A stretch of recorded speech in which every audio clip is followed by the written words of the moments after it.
Imagine this. You are fighting for survival on a freezing, frost-bitten pitch in Toronto on a Monday night, with your lungs burning from the icy air. Then, just 72 hours later, you are thrust onto the boiling, humid turf of Miami, suffocating under a thick blanket of tropical moisture. Welcome to the brutal, unforgiving reality of the 2026 World Cup. This is no longer just a tournament of tactical masterminds and footballing genius. This is an extreme biological war against geography, climate, and the absolute limits of human endurance. For the first time in history, 48 nations will descend upon three massive sovereign territories: Canada, the United States, and Mexico. We're talking about a tournament spread across nearly 10 million square miles, spanning 4 different time zones. The sheer scale of this geographic monster is unprecedented. In previous tournaments, teams stayed in one base camp and traveled short distances.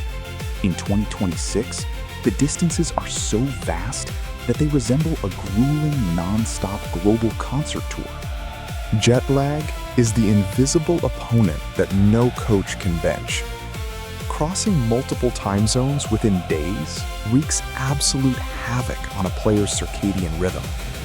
It disrupts sleep cycles, slows down reaction times, and dramatically decreases muscle recovery rates. When a player's biological clock is telling them it is 3 a.m., but they are expected to perform a high-intensity press in front of 80,000 screaming fans, tactical genius simply flies out the window. And then there is the altitude. Playing in Mexico City, situated over 7,000 feet above sea level, is like playing with one lung tied behind your back.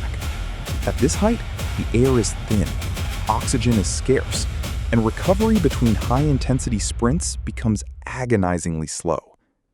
Teams traveling from coastal cities like Seattle or Boston directly to the high-altitude oven of Mexico will experience a physical shock unlike anything they have ever faced before. Microclimates will dictate the tactics. In past tournaments, weather was relatively consistent. But in 2026, a squad might play their group stage opener in the mild, breezy Pacific Northwest, and their next elimination match in the suffocating, enclosed heat dome of Texas. Adapting to these rapid climatic shifts requires a level of physical versatility that has never been demanded from professional athletes before. To survive, national teams are turning into high-tech mobile science labs. The battle is won not on the training pitch, but in the recovery room. Cryotherapy chambers, hyperbaric oxygen tents, and compression boots are now standard travel equipment. Medical staffs are meticulously calculating the exact minute players must drink specialized electrolyte formulas and wear light-filtering glasses to force their bodies to adapt to new time zones. Forget commercial travel. Elite aviation logistics is the new competitive edge. Associations are spending millions to customize private charter jets into flying recovery suites. These aircraft are equipped with customized lighting systems designed to stimulate melatonin production, customized menus tailored to exact energy depletion rates, and physiotherapists conducting active stretching sessions at 30,000 feet in the air. For decades, playing on home soil or having a massive traveling fan base was a guaranteed advantage. But in 2026, the traditional home advantage might just meet its demise. Extreme physical fatigue and continuous travel disruption neutralize emotional momentum. It doesn't matter if 80% of the stadium is screaming your name if your legs feel like lead and your brain is suffering from chronic travel fatigue. This geographical brutality will force managers to revolutionize how they manage their squads. The days of relying on an unchanged starting 11 throughout the tournament are officially over. Managers must now utilize the full depth of their 26-man squads.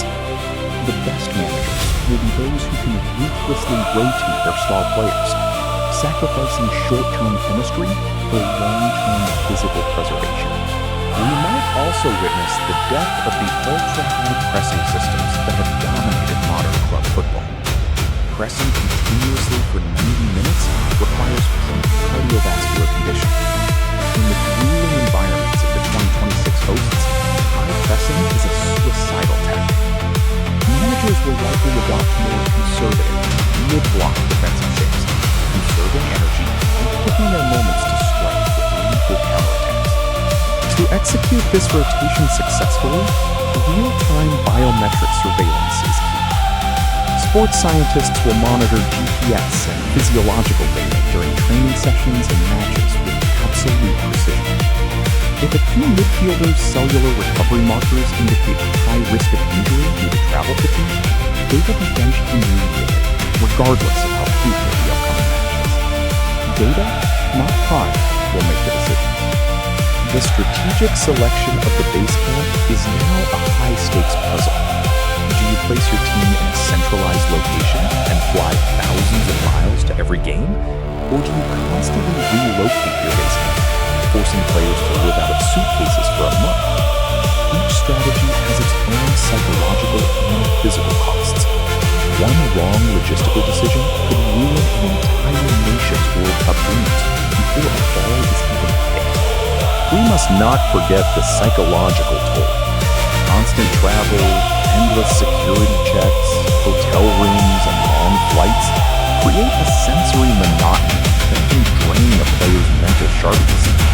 Mental fatigue leads to poor decision-making on the pitch, slower reaction times, and tactical lapses.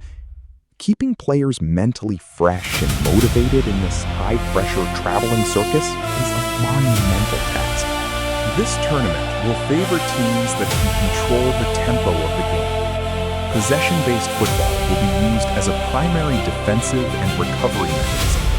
By keeping the ball and moving it slowly, teams can force their opponents to run and tire out while resting in possession. The masters of slow football and game management will have a massive structural advantage over chaotic, transition-heavy teams. Ultimately, the winner of the 2026 World Cup will not just be the team with the most talented players or the most brilliant tactician. It will be the team that masters the brutal logistics. The nation that lifts the iconic trophy will be the ultimate survivor of this geographical gauntlet. In this revolutionary era, tactical survival is the